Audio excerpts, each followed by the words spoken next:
one of the most outspoken critics of the deal. You just heard him in the piece right there. Senator Jim Inhofe, Republican from Oklahoma, the soon-to-be chair of the Senate Environment and Public Works Committee, and he joins me now. Senator Inhofe, thanks so much for joining us. You say you're against this plan because you think China is getting off too easy and because you simply don't believe China will do enough to reduce its carbon footprint. But is that really your issue with the deal? I thought you didn't think carbon emissions were a problem.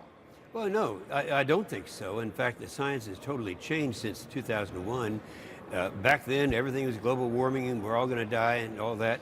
And then as we realized, Jake, what the cost was going to be, the cost would be the largest tax increase in the history of America, $300 to $400 billion every year. And you got to keep in mind, you remember when Lisa Jackson was the director of the EPA, appointed by Obama. And I asked her the question on the record, live on TV. I said, if we pass any of this cap and trade stuff, either by regulation or by legislation, will that have the effect of reducing CO2 emissions? Her answer was, no, it wouldn't, because this is not where the problem is. It's in China, it's in India, it's in Mexico. You know, you can carry that argument further, Jake, and say that as we would reduce ours and chase our manufacturing base to China where they have no regulations, it would have the effect of increasing, not decreasing, CO2. Okay, well, I take your point, but without getting into remedies, let's just talk about man-made climate change itself. There's a scientific consensus, overwhelming, that climate change is real, that it at least partly man-made, that some action must be taken. Now, you've called it a conspiracy. What are you talking about? No, I'm just saying that when you say that science is settled and the overwhelming scientific analysis comes to that conclusion, Frank, that is just not correct.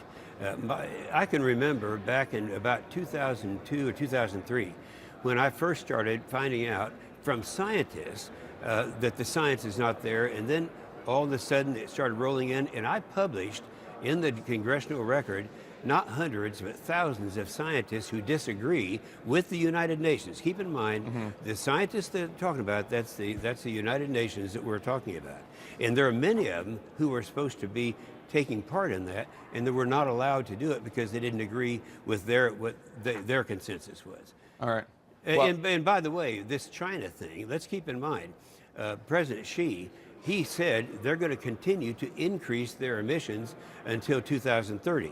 Well, he'll be long gone after that, and so it's easy for them to say something like that. When in fact, they are saying they're going to increase one additional coal-fired plant every 10 days in China for the foreseeable future. All right, Senator. Well, the overwhelming majority of scientists disagree with you, but I do want to move on to one other topic in the news. There's a third video that emerged today featuring MIT economist Jonathan Gruber, one of the architects of Obamacare, suggesting, in his view, that voters' lack of sophistication helped Obamacare supporters push the bill through.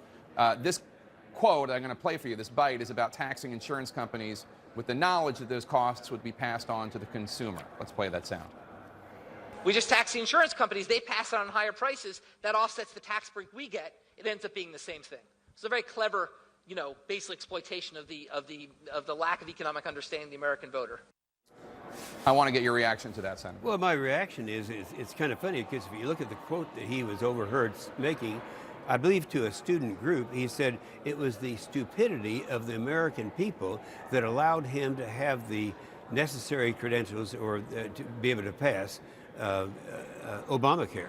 I mean, and then look what's happening right now. In my state of Oklahoma, Scott Pruitt has a lawsuit that is going to be heard very shortly that could unwrap this whole thing. And I think he knows that. All right, Senator Inhofe, thank you so much for your time. Appreciate it. You bet.